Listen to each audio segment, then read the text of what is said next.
A partir de este momento usted tiene una cita con la realidad. Todos los jueves a las 6 de la tarde por su canal preferido. Usted disfruta el análisis de los temas más importantes que suceden en nuestro país, en el campo político, económico, social y cultural, en la compañía de nuestros invitados. Bienvenidos.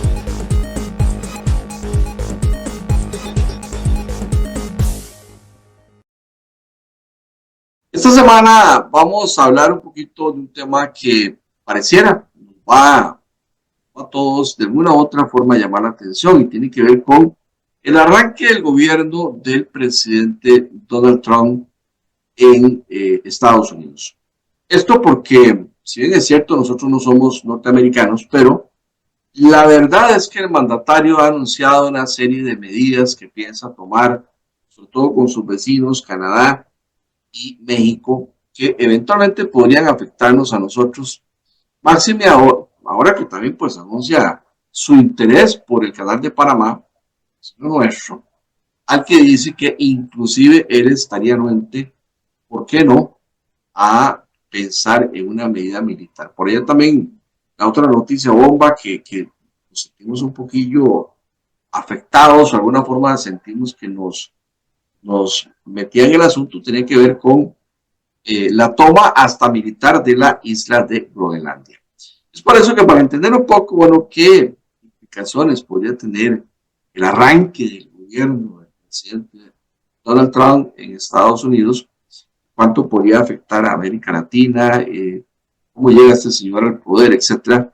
Hoy hemos invitado a un especialista en la materia, a don Alejandro Barahona, quien es especialista en relaciones internacionales, para que, Alejandro, usted desde El Salvador, que gentilmente nos atiende, bueno, nos comente un poco qué estiman de todos estos anuncios que hace el presidente Donald Trump, que eventualmente podrían afectar nuestro país, nuestra área, Centroamérica, nuestra región, América Latina, y si el tiempo nos diera por lo menos para un par de minutos pensar, yo que sé, en China o en el Medio Oriente, pues lo tocaremos. Bienvenido, gracias de estar por acá en Punto de Vista y en TV Plus. Muchísimas gracias, Carlos. Encantado de que nos volvamos a reunir un año más aquí en tu programa y que me permitas también llegar a tu audiencia con temas que esperamos poder sumar dentro de no solo la discusión, sino la reflexión de quienes nos ven y nos escuchan. Y aquí lo primero que hay que destacar es por qué Estados Unidos nos resulta tan importante. Y aunque habíamos mencionado en un programa anterior, en medio de las elecciones, que es nuestro principal socio comercial, también es de donde provienen la mayoría de nuestros turistas, es donde vive la mayor comunidad costarricense en el extranjero y es de donde provienen también la gran mayoría de los extranjeros que viven en Costa Rica. Es a donde, por supuesto, como dije anterior, no solo es nuestro principal socio comercial, sino donde se dirige buena parte, entonces, de nuestras exportaciones, desde lo agrícola, ¿verdad?, como el banano, el café, el cacao, pero también de alta, digamos, valor agregado, como son los insumos médicos, los chips, ¿verdad? Entonces es crucial para nosotros desde esa perspectiva. Una segunda también es desde la perspectiva no solamente de la cooperación, sino de la influencia que tiene Estados Unidos en los organismos multilaterales, donde también Costa Rica participa, ¿verdad? Estamos hablando del sistema de Naciones Unidas, estamos hablando del sistema interamericano, estamos hablando también de la OMC, de la OMS o /OPS, también para efectos continentales. Y por supuesto, con todas esas aristas, entendemos, es nuestro principal socio también en la lucha contra el narcotráfico. Entonces, es un elemento clave para no solamente poder vislumbrar cuáles pueden ser cambios que nos traigan algún nivel de afectación positiva o negativa, sino también para nosotros a nivel interno entender muchas de las decisiones políticas que se vienen en año preelectoral y muchas influencias que también la elección de Estados Unidos tiene en muchos de nuestros países y en las alianzas que se construyen a nivel continental. Entonces, eso como para captar el interés de la importancia de este tema. Carlos, te dejo la pregunta para que vayamos puntualmente orientados alrededor de ellas.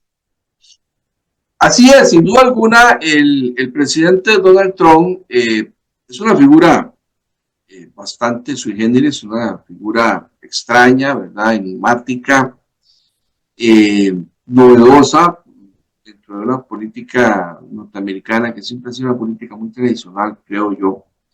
Pero bueno, la verdad es que Estados Unidos, como usted lo acaba de apuntar, Alejandro, es un país que lo que ahí ocurre y lo que ahí se decide afecta mucho a los países centroamericanos por tener un TLC con ellos, porque estamos muy cerca de los Estados Unidos, porque es la potencia militar y económica hegemónica en la región dominante, y todo eso de alguna forma, pienso, o nos favorece o nos puede perjudicar. Ahora bien, Donald Trump, y ya entrando un poco en materia con lo nuestro, ha anunciado aranceles contra países como México y Canadá. Ha dicho que pues él respeta ese tratado de libre comercio, pero que él va a imponer aranceles. Siempre ha tenido un problema con la migración terrible con Centroamérica, y también en eso a veces a México lo hostiga, le obliga a hacer cosas o tomar decisiones. Y bueno, hay un temor, de alguna u otra forma, en que esa medida, ¿verdad?, la tome el presidente Trump y que esto afecte la producción de estos países vecinos, en el sur México y en el norte Canadá, vecinos de Estados Unidos. ¿Usted lo ve posible, Alejandro, verdad, que Donald Trump dé ese paso? ¿O podría ser que sea una manera de decir, bueno, si no haces mi voluntad en esto, en lo otro, en aquello, entonces voy a imponer aranceles en contra de ustedes?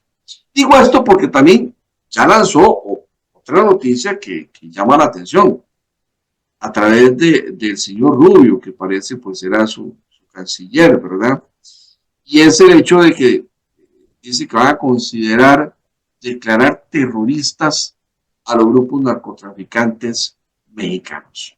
¿Qué impresión deja todo esto, don Alejandro? ¿Será posible que Donald Trump imponga aranceles o que utilice ese argumento para, no quiero usar la palabra chantajear, pero digamos para influir un poco en las decisiones que toma la presidenta de México, Claudia Sheinbaum? Bueno, ahí van dos preguntas. Déjame nada más, antes de responder, introducir un poco esto. Donald Trump asume su segundo periodo, que es el máximo que un presidente en Estados Unidos puede ejercer. Recordemos que la vez pasada fue uno de los pocos casos donde no se reeligió consecutivamente un presidente norteamericano, y también ahora es uno de los pocos casos donde puede repetir un segundo mandato, pero no consecutivo. Pero además lo asume siendo el presidente de mayor edad al asumir el cargo, y va a ser el de mayor edad cuando deje el cargo, superando inclusive a Biden, que en la pasada, digamos, no en esta pasada, sino en la anterior elección, había criticado duramente a Biden por su edad. Bueno, ahora Trump es mayor tanto en ganar, asumir, como dejar la presidencia. Pero además, Trump llega como el primer presidente condenado de la historia norteamericana. Y ese es un elemento que no es menor, pero en el cual también hay que ver que en el discurso que desde campaña trae Trump, yo no he identificado novedades con respecto a su primer mandato.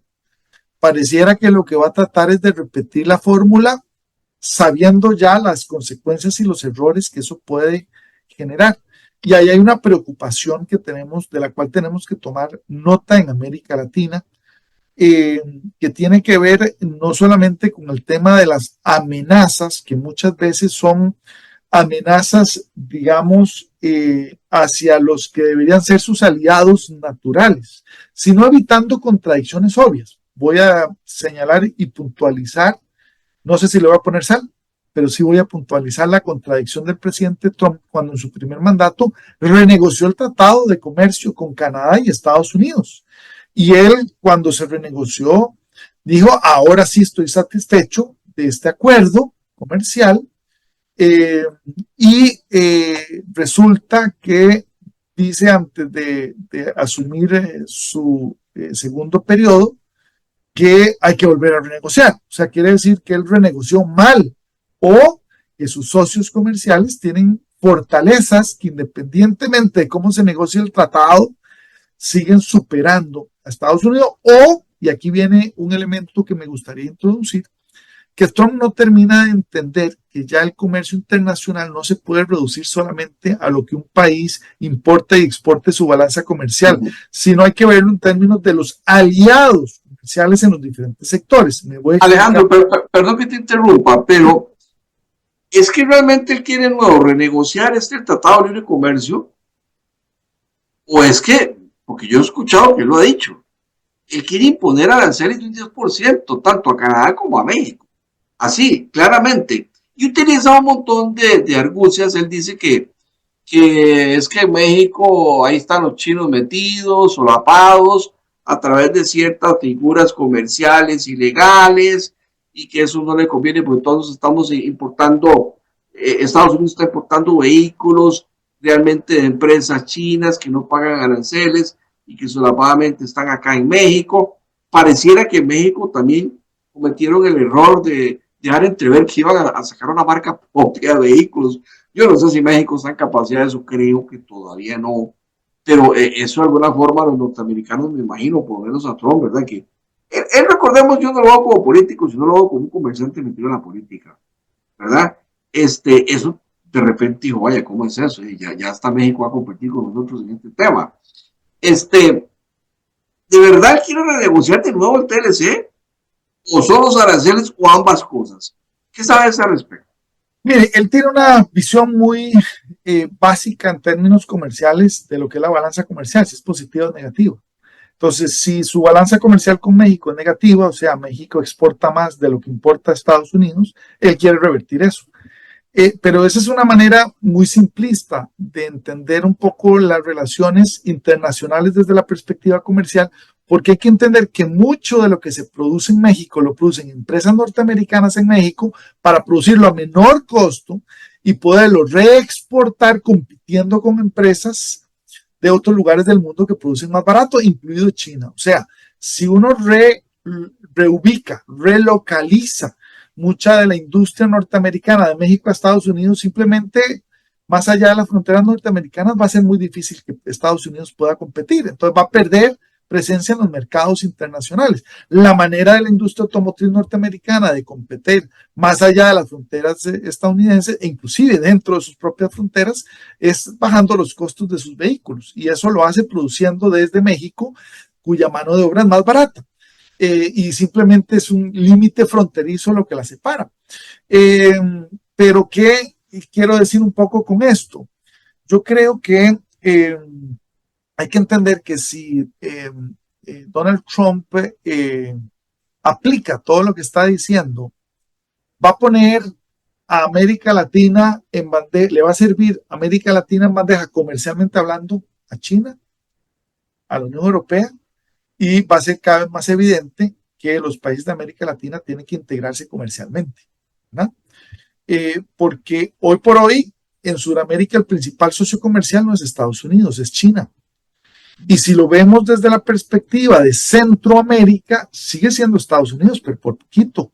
Claro. Y en México los chinos, como acabas de decir, están metidos. Entonces, si Estados Unidos se pone, digamos, a obstaculizar el comercio con América Latina, cuidado de América Latina en un mercado globalizado, con las facilidades que también da China, con las inversiones que trae China también, cuidado, y más bien pierde presencia en muchos de los mercados latinoamericanos, ¿verdad?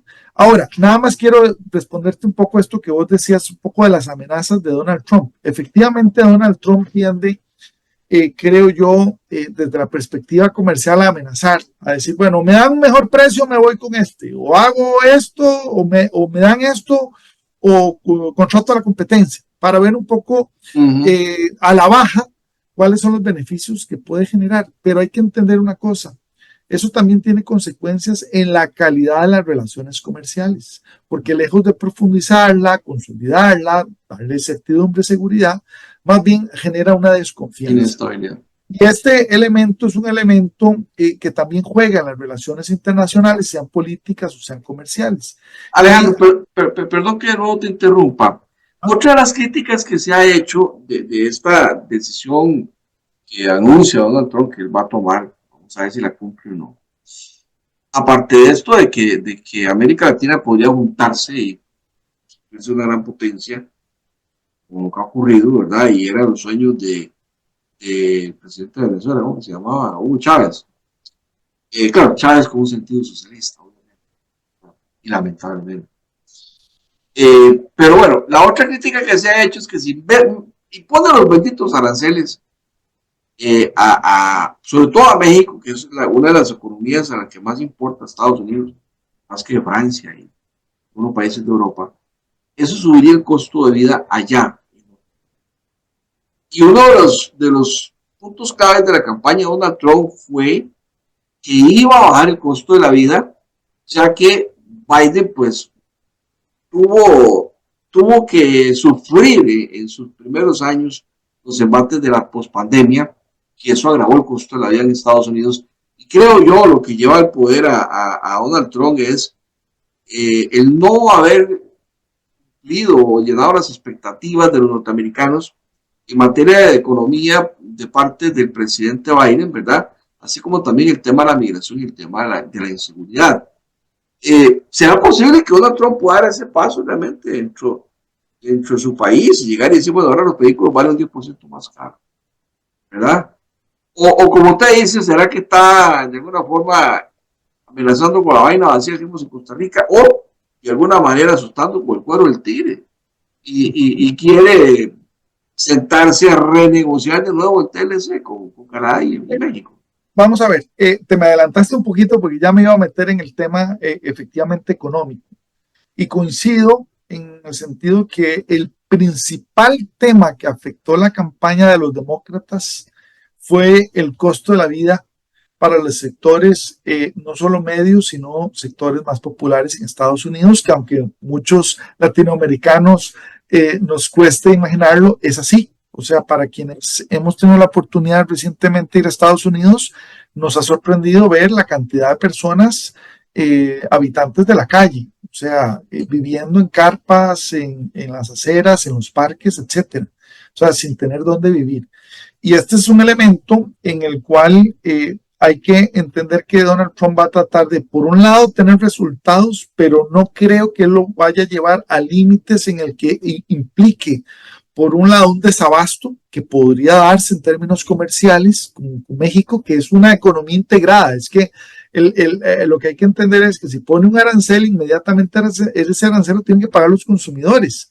Entonces, lo que va a haber es un aumento generalizado de precios, o sea, entiéndase inflación. Y es precisamente la bandera con la que Donald Trump ganó, diciendo que él como empresario sí sabía cómo poder lograr bajar el costo.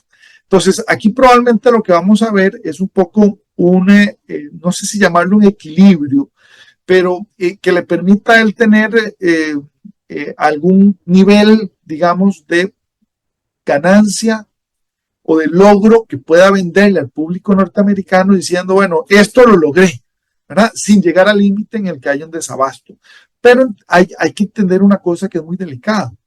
Y es que esto va más allá de las fronteras de Estados Unidos. O sea, el tema de arancel tenemos que entender lo que implica un reacomodo, un reajuste de los flujos comerciales. Entonces, si a México le cuesta más ingresar al mercado norteamericano, va a intentar penetrar los mercados centroamericanos y latinoamericanos más rápido. Y eso implica una mayor competencia para las empresas, no solo de Centroamérica, sino también de Sudamérica. Alguien podría decir, bueno, eso beneficia. Bueno, depende. Si las empresas centroamericanas, que por su tamaño son pequeñas, no pueden competir con las mexicanas, cuidado, y tenemos mayor desempleo en Centroamérica, producto de esa competencia de la penetración de bienes y servicios mexicanos en la región centroamericana. Estoy simplemente planteando escenarios, no estoy diciendo que así va a ser.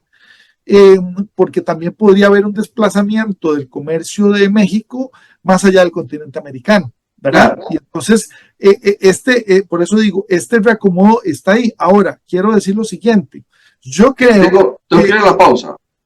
Es decir, nada más, yo creo que sí o sí, América Latina sin Trump debió desde hace mucho tiempo procurar una mayor integración. No hablo en los subbloques de Centroamérica o por allá otro bloque. No. En términos de América Latina deberíamos efectivamente tener un eficiente tratado de libre comercio que permitiera absorber parte de los shocks, de las consecuencias de estas tensiones comerciales. Me quedo aquí, Carlos.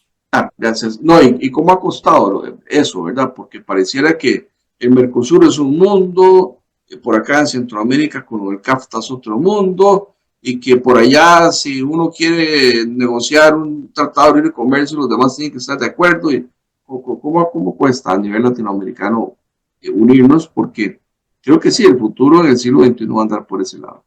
Bueno, y precisamente usted ha apuntado el tema de las implicaciones, ¿verdad?, que podría tener esta situación entre México y Estados Unidos, y por eso hacía hincapié en México, para Centroamérica, y es que ese es el tema que vamos a hablar. Bueno, y todo esto, ¿hasta dónde nos puede eventualmente afectar positivo o negativamente a los centroamericanos? Bueno, eso lo vamos a analizar después de la pausa. Estamos compartiendo con el politólogo Alejandro Barahona Kruger. Vamos a ir a un consejo ya casi continuamos.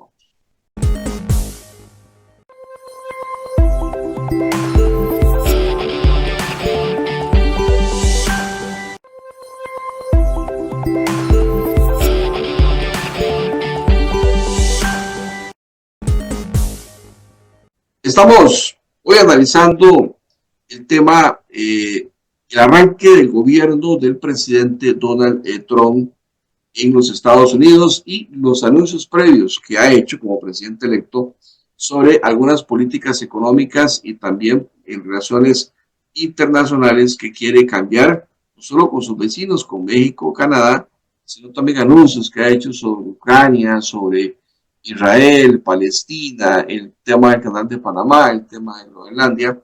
La primera parte del espacio, pues hablábamos un poquito sobre lo que se ha anunciado respecto a los cambios con México, más que todo con México, no tanto con Canadá, eso no lo tocamos. Y bueno, dejábamos entrever de que si algo de lo que Trump anuncia lo hace y cumple con hacerlo, eventualmente podría influir de alguna forma en Centroamérica. Y esa es la siguiente pregunta, don Alejandro. ¿Qué tanto podría influir en Centroamérica las decisiones que tome el presidente Trump, que ha anunciado, si eventualmente de verdad cumple con esas decisiones? Bueno, en primer lugar, veamos que el discurso que ha tenido Trump y ya los secretarios que él ha designado hacia las Américas han tenido, por un lado, la connotación comercial que señalabas, en donde se ha centrado en México, pero yo no creo que sea solo México la que tenga que preocuparse. Y el segundo es el tema migratorio. Y aquí, de nuevo, yo señalé que la mayor cantidad de costarricenses en el extranjero viven en Estados Unidos. Y no todos con estado regular, migratorio regular. Entonces, aquí hay un elemento también que preocupa más al resto de nuestros vecinos centroamericanos, que tienen porcentajes mayores de sus conciudadanos viviendo en Estados Unidos con estado migratorio irregular que el propio Costa Rica. Pero si fuera efectivamente, como ya se ha empezado a dar, estas redadas migratorias no discriminan nacionalidad. Y esta gente va a ser repatriada en los países con y sin antecedentes policiales. Esto implica la capacidad de los países de reinsertar a esa población laboralmente, y no estoy muy seguro realmente que a nivel centroamericano existen esas capacidades. Lo digo porque hay países de Centroamérica donde se cuentan por millones las cantidades de personas que viven en Estados Unidos, no todas con estado migratorio irregular, pero donde, solo para dar una idea del volumen que estamos hablando, en Estados Unidos viven alrededor de 24 millones de personas, de migrantes.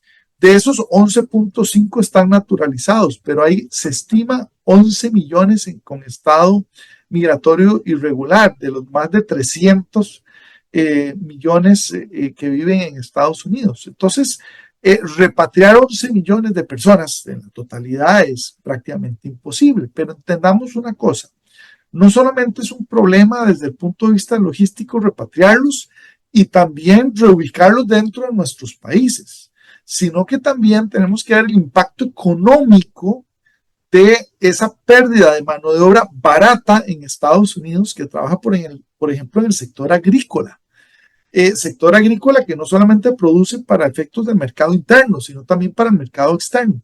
Entonces, Estados Unidos podría haber encarecido sus alimentos por falta de mano de obra, lo cual ya pasó en la primera administración de Donald Trump, cuando en algunos estados empezaron a escasear la mano de obra, porque también hay que entender que lo que se ha dado desde las elecciones de Donald Trump a su asunción y va a seguir ocurriendo en los próximos meses, es una migración interna de Estados Unidos, de ciertos estados y ciertas ciudades de Estados Unidos hacia otros estados y a ciertas otras ciudades porque hay que entender esto, Estados Unidos, aunque es un país, se maneja por estados y cada estado tiene sus legislaciones. Hay estados que tienen legislaciones que protegen más los derechos de los migrantes que otros.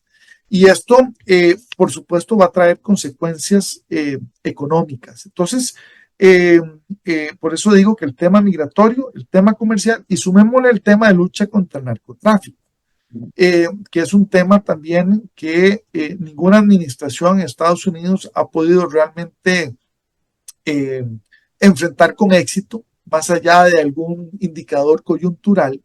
Y principalmente esto tiene que pasar por el tema ya no solo de la incautación de drogas, sino efectivamente de poder entender los flujos de dinero, de lavado y la relación que hay de la penetración del crimen organizado en muchos de los estados a nivel mundial, y América Latina no escapa. Creo que ahí hay un elemento muy importante, ya hay antecedentes en varios países, inclusive de expresidentes condenados por narcotráfico, que no es un tema menor. Y cierro con esto, Carlos.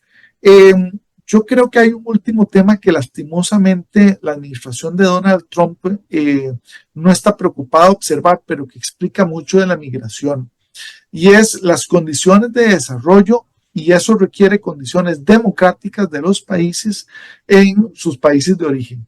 Si no existe una preocupación por cooperar y fortalecer no solamente los estados de derecho, sino las instituciones y la capacidad de respuesta que tengan estas en los países, los flujos migratorios no van a hacer otra cosa que continuar hacia Estados Unidos.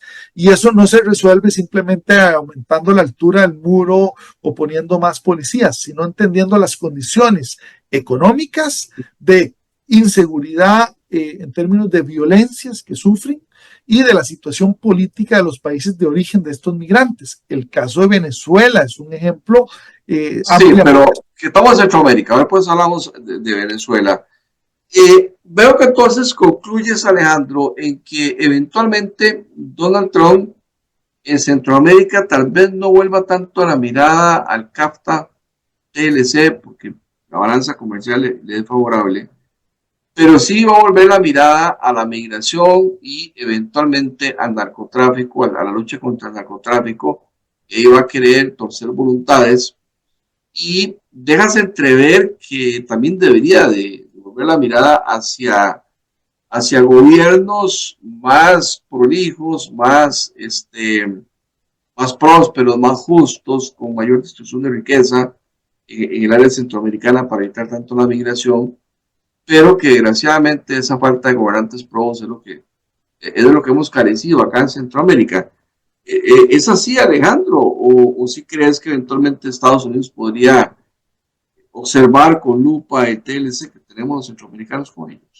Lo va a hacer, y lo va a hacer, lo va a hacer, no tengo la menor duda de que lo va a hacer. ¿Cuándo es la pregunta? Pero lo va a hacer comenzando primero por el tema migratorio, ¿verdad? Tratando de buscar una ventaja de negociación con los países centroamericanos, aprovechando... Pero ¿por qué lo haría, Alejandro? ¿Por qué trataría de revisar el TLC si la balanza le es favorable? Lo haría como una forma de forzar de que no me mande gente si no realizamos eso. De que reciba de vuelta, de que no deje pasar. ¿Eh? Y también, ¿por qué no decirlo? De que, digamos, su capacidad de respuesta como región en organismos multilaterales no vayan a afectar las posiciones de Estados Unidos, buscando un poco, como vos decís, torcer el brazo de las voluntades de los países. Entonces, veamos que Trump lo que hace es aprovechar los recursos que tiene a la mano para presionar no solo a los adversarios, sino a los aliados para mejorar su posición. Y ese ha sido el compromiso que él ha tenido con el estrategia. Claro, es su estrategia. Que lo haga o no lo haga, o que tanto lo haga, nadie quiere rifársela, nadie quiere jugársela de alguna manera de tentar eso.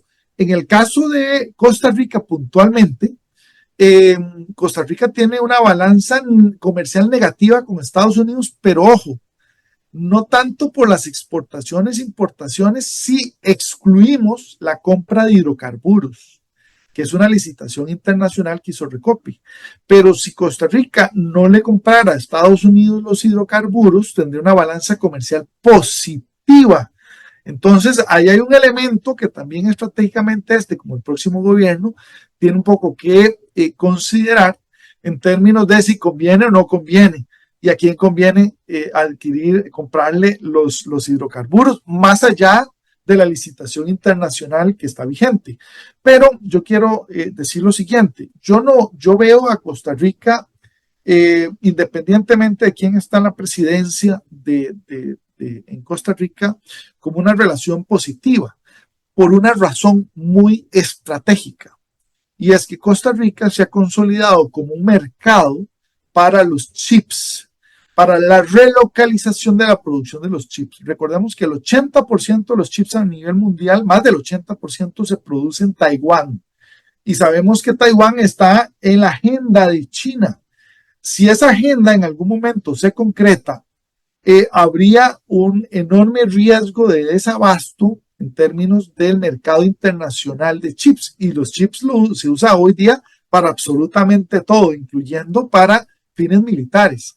Entonces, el poder desconcentrar la producción de chips de Taiwán en otros lugares y específicamente en aquellos más cercanos a Estados Unidos, ha beneficiado históricamente y beneficia a Costa Rica actualmente. Entonces, yo creo que ahí hay un elemento estratégico que Costa Rica tiene que seguir cuidando, no solo por atracción de inversión y por el alto valor agregado que implica la producción de chips, sino por ese elemento geoestratégico que tiene Costa Rica, en donde ya no es un tema solo de benchmarking, digamos, desde el punto de vista de las ventajas que ha tenido Costa Rica en esa producción, sino de otro elemento importante que es digamos, qué tan cercanos o aliados somos de ese inversionista, en este caso Estados Unidos. Yo creo que ahí hay un elemento en que la política de Estado, no estoy hablando de la política que cada gobierno ha tenido, sino independientemente de quién es el presidente, la política de Costa Rica en materia de atracción de inversión ha sido consolidar sectores de mayor valor agregado. Y un ejemplo, los dos sectores, digamos, con los que popularmente rajamos o nos sentimos muy orgullosos con razón de ello, es por supuesto el tema de los chips, y también el tema de, digamos, del sector de industrias de vida, que se le llama, ¿verdad? O sea, todo el tema de insumos médicos, ¿verdad? Entonces, creo que esos elementos son elementos positivos que Costa Rica tiene que aprovechar. Igual tiene que cuidar la lucha contra el narcotráfico, que se ha descuidado en los últimos años. Lo digo por la cantidad de toneladas que se ha disminuido la incautación y que han seguido los flujos de contaminación de nuestras exportaciones a otros mercados, principalmente europeos. Esos elementos tienen que realmente asumirse con prioridad. Nosotros no somos un país, digamos, que exporta personas desde el punto de vista de altos flujos migratorios. De hecho, solo para aportar este dato y con ello cierro, nosotros estamos por debajo del 50% del promedio latinoamericano de migración que hay. O sea, Costa Rica más bien recibe más migrantes de los que de alguna manera produce. Eso hay que manejarlo con mucho cuidado porque lo que Costa Rica no puede es absorber flujos más allá de los que ya vienen del sur. O sea, si además de los flujos del sur, de repente Estados Unidos trata de colocar migrantes, por ejemplo, venezolanos en Costa Rica, tendríamos un problema complicado porque es una economía muy pequeña para poder absorber esa mano de obra y máxime si además también se envían costarricenses cuyo estado irregular migratorio en Estados Unidos implique esa repatriación. Entonces, esos son elementos que hay que cuidar, Carlos.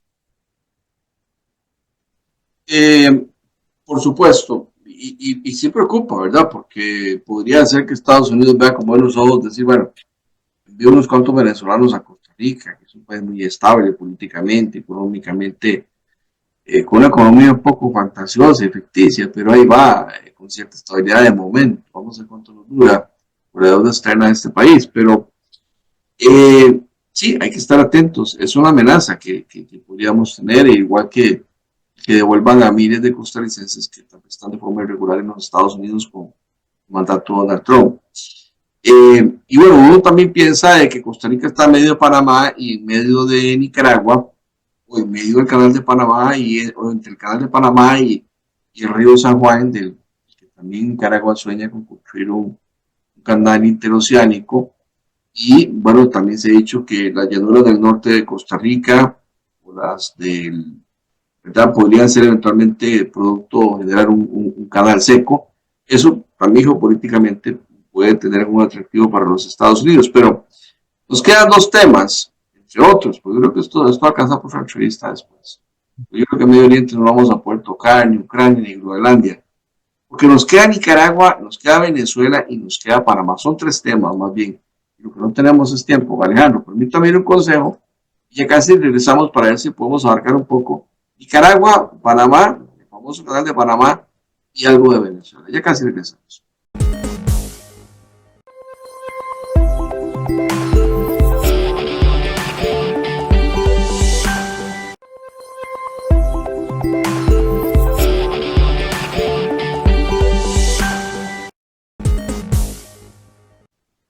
Estamos compartiendo con el politólogo Alejandro Barahona hoy, analizando un poco todas las implicaciones que podría tener el arranque del mandato del presidente Trump, su segundo gobierno, donde desde antes de llegar al poder, el hombre fue nombrando ministros, por decirlo de esa forma, ¿verdad?, secretarios, y ha ido anunciando, ¿verdad?, desde un principio, bueno, cosas que no le gustan o que piensa cambiar, entre ellas el nombre del Golfo de México, que dice que le gustaría más que se llame el Golfo de América, ¿verdad? Nosotros podríamos también poner que Costa Rica de América, algo así, no sé, bueno, pero habla también del cambio de tratados de libre comercio, pero bueno, en Centroamérica hay dos cosas que nos llaman la atención, y es el anuncio de retomar la administración del canal de Panamá. Esto porque la soberanía del canal es panameña, y dijo que inclusive está dispuesto a utilizar la fuerza. ¿Qué tan cierto es eso? No lo sé, o qué es lo que quiere Trump lograr con ese asunto. Alejandro nos lo explicará. El argumento principal es que dice que el canal está siendo administrado por empresas chinas. Los panameños dicen que eso no es cierto, que ellos son los que los administran, pero Trump dice que hay ahí una tercerización, ¿verdad?, donde hay una mano china detrás. Él nos explicará. Lo otro es que nombró secretario de Relaciones Exteriores, el señor Rubio, que siempre ha tenido una mano muy dura en contra de los regímenes totalitarios, contra Cuba, por su procedencia, ¿verdad? Y bueno, pues esto nos deja entrever, o muchos podríamos imaginarnos que va a tener una mano muy dura en contra de Nicaragua en Centroamérica, o podría tenerla, o del propio Nicolás Maduro en el sur. ¿Qué piensa usted de todo esto, don Alejandro? Bueno, mire, en primer lugar, usted toca un punto muy importante, pues nos hemos centrado en Donald Trump como único decisor en las políticas públicas norteamericanas y le hemos restado importancia a la influencia que van a tener sus secretarios de Estado, entre comillas, ministros, y también senadores y representantes de la Cámara, de la Cámara, perdón, de representantes. Entonces, este es un elemento importante, ¿verdad? Porque Marco Rubio, efectivamente, a lo largo de su carrera como senador, tiene, y como uno de los nombres que en una elección sí, en otra también se mencionan como posible candidato republicano, ha sido muy tajante con el caso de Cuba, Venezuela, Nicaragua, o al revés, Nicaragua, Venezuela y Cuba.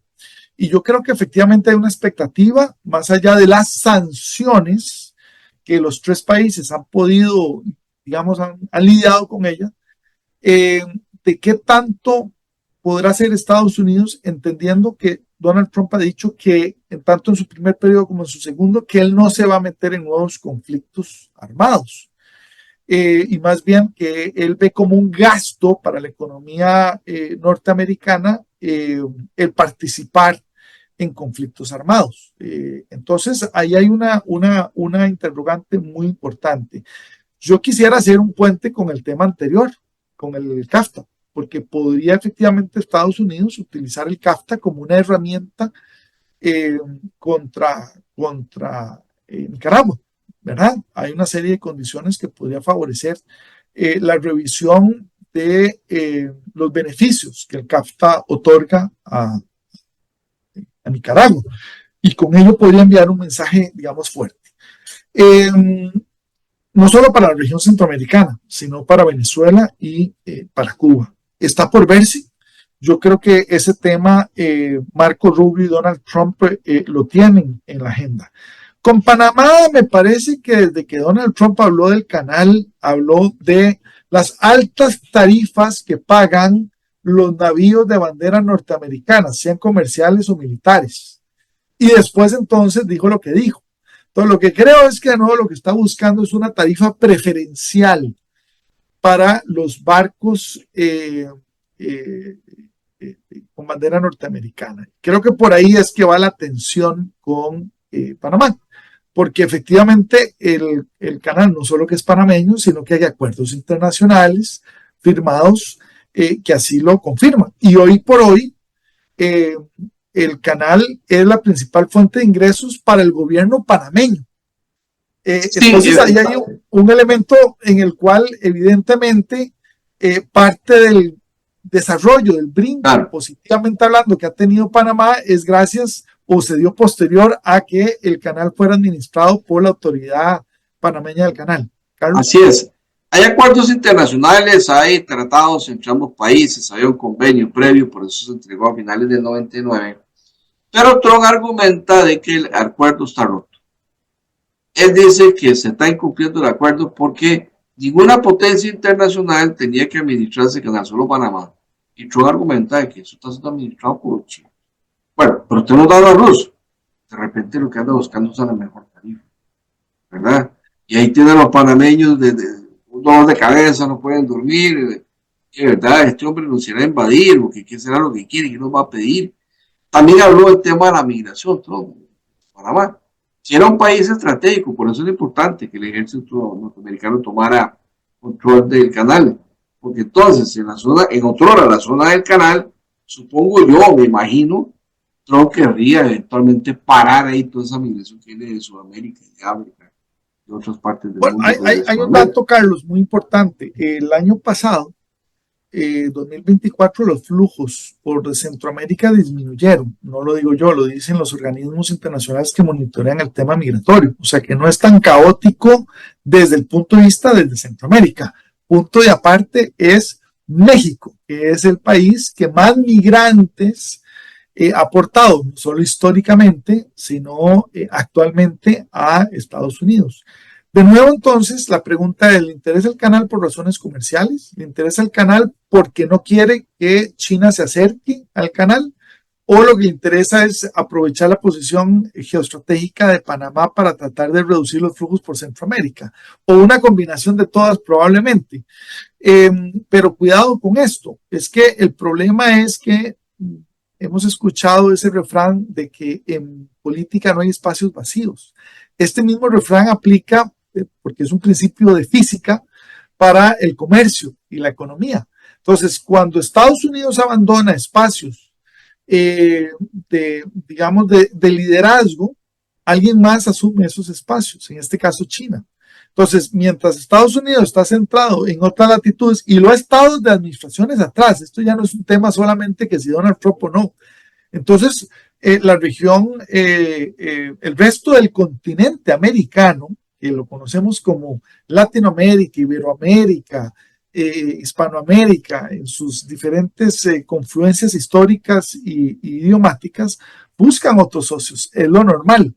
Entonces, yo lo que creo es que hay que tener mucho cuidado porque Donald Trump como comerciante no maneja el impacto político que muchas de esas, no solo decisiones, sino de discursos provoca. Y es el tema de la desconfianza, Carlos. O sea, si vos y yo hemos tenido una relación X profesional, basta con un comentario de mi parte para romper esa confianza. Aunque yo trate que ese comentario me genere a mí algún beneficio, pero ya ahí hay una ruptura en la relación. Y eso es un elemento muy importante. Inclusive está por verse. ¿Qué pasa si Estados Unidos decide no seguir participando o no contribuir con las cuotas que le corresponde a ciertos organismos internacionales? Que está en su derecho, sí lo puede hacer, pero entonces son espacios en donde renuncia a su liderazgo y su presencia. Alguien más lo va a asumir. Entonces, de nuevo, ese espacio vacío es un espacio muy importante. Y yo quiero muy rápidamente decir esto.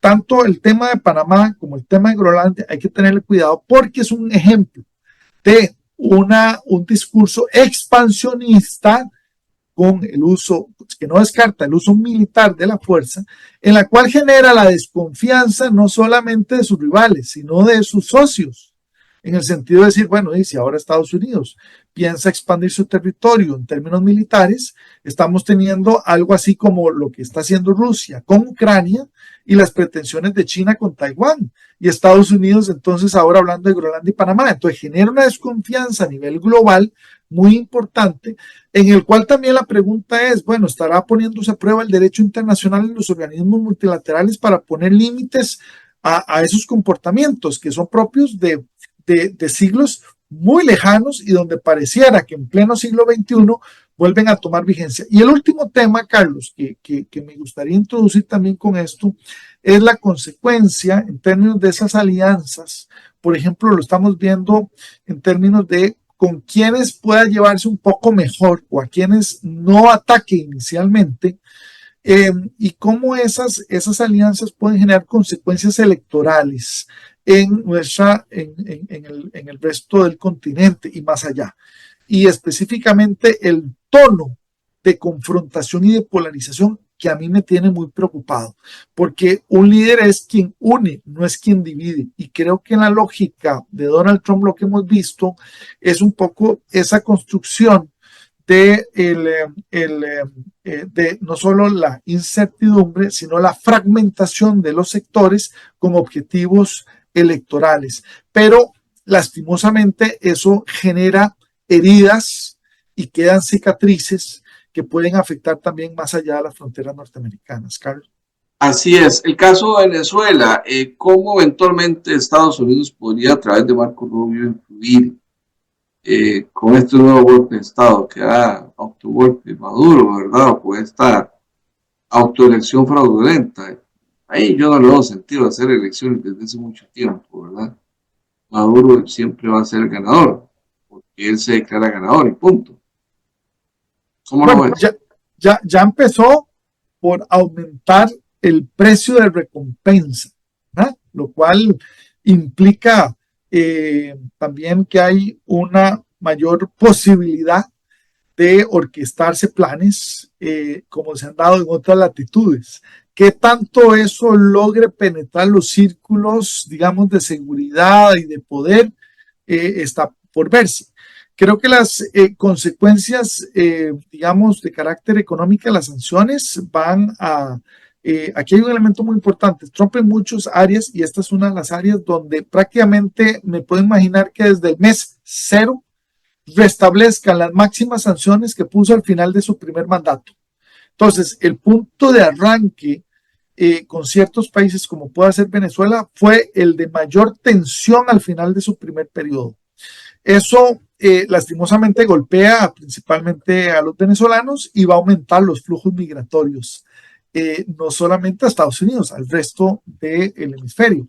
Pero Alejandro, Estados Unidos importa petróleo venezolano y Maduro parece que se lo vende muy barato. Por eso Maduro en las elecciones se quejaba y lo decía públicamente, que los gringos no tenían palabra, que lo estaban traicionando y que le incumplían. Estados Unidos, hay que decir las cosas como son, ¿verdad? Ahí están los principales yacimientos de petróleo del mundo, el Orinoco, ¿verdad? En el Valle del Orinoco. Y Maduro públicamente en la plaza pública decía que los gringos no tenían palabra, ¿verdad? Que creerle a ellos era como creer y negociar con ellos no valía la pena. Estados Unidos no depende del petróleo venezolano, ¿okay? Pero estratégicamente lo aprovecha. Eso no quiere decir que Estados Unidos renuncie a su política exterior, especialmente desde el punto de vista no solo migratorio, sino de que ya hoy día sabemos que Venezuela se ha convertido en un punto, diría yo, medular del tráfico de drogas, ¿verdad? Entonces, en Venezuela confluye, además de eso, aliados que son, desde el punto de vista de Estados Unidos, adversarios, ¿verdad? Específicamente el caso de Rusia, Irán, y estos son elementos que no son menores, y eso también ocurre más allá de Venezuela, ocurre también en otros países. Entonces, ahí hay elementos que confluyen y que no es nada más, o sea, no podemos reducir en relaciones internacionales el tema a un único tema, el petróleo. No digo que el petróleo no cuenta muchísimo, pero no es el único. Entonces aquí hay un elemento y de todas maneras, le puedo prácticamente a usted asegurar que el petróleo de Venezuela ha fluido a Estados Unidos antes de Chávez, antes de Maduro, y lo hará posterior a Maduro también. Entonces, no es un tema en donde de alguna manera eso vaya a cambiar, pero donde ciertamente está por verse un poco el elemento diferenciador que pueda surgir en este segundo mandato, ¿verdad? A mí me parece muy positivo que América Latina se esté uniendo. Si la opción militar en Venezuela no la ves posible. A ver, sí. Nunca se puede descartar la opción militar, ¿verdad? Pero por alguna razón que usted y yo podemos inferir, son otros países los que han estado hablando de esa intervención militar, ¿verdad? Entonces me parece que lo que podría estarse gestando más bien es una situación, digamos, del entorno de Venezuela, donde efectivamente eso genere también hacia adentro una división que pudiera ayudar a fracturar, pero no sé si eso llegue a materializarse en una intervención militar, que desde el punto del derecho internacional yo no estaría, digamos, respaldando máximas si no pasa por el Consejo de Seguridad, y estoy seguro que una intervención militar en Venezuela no va a pasar por la aprobación de Rusia y probablemente tampoco de China. Entonces, está fuera digamos, de posibilidad. El hecho de que pase por el Consejo de Seguridad, no el hecho de que se pueda dar, pero no creo que sea Estados Unidos unilateralmente, como allá en los tiempos de la invasión a Panamá, que se pudiera dar, porque por lo que estamos diciendo, no es solamente intervenir en un momento determinado, son los costos posteriores de esa intervención. Y Trump ha dicho que él no está dispuesto a asumir, digamos, ni la intervención, ni menos los costos que se puedan generar. Y un elemento importante, ciertamente, es que sabemos cómo comienza, pero nunca cómo termina. Y las últimas intervenciones no han terminado bien, ¿verdad? Veamos el caso de Irak y de Afganistán también. Claro, pero Venezuela tiene mucho petróleo y otras riquezas más. Pero una opción como esa podría ser una buena carta de presentación para un TLC con toda Sudamérica, ¿verdad? Aunque Brasil esté en manos de un socialista y Colombia también, pero no se lleva bien con Maduro, ¿verdad?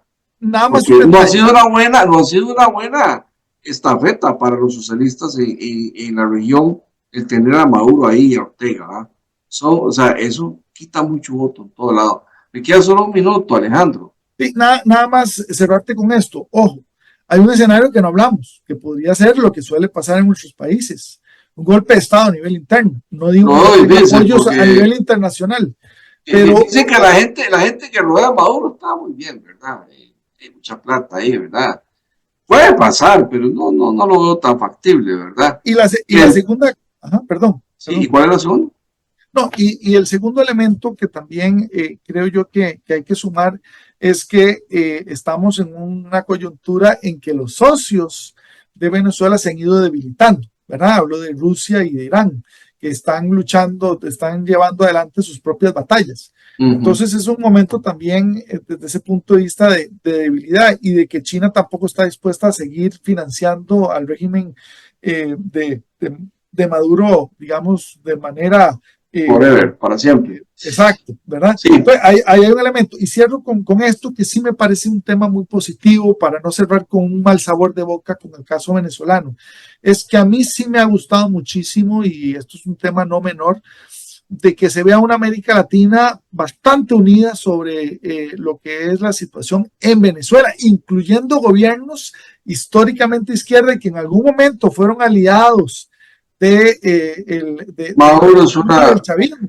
El caso, por ejemplo, de Brasil, ¿verdad? Que está trae muy mala imagen al socialismo progresista para toda la región. Claro, pero eso está contribuyendo a una posición conjunta independientemente de Estados Unidos. Y yo Alejandro, me queda la sensación de que faltó tiempo.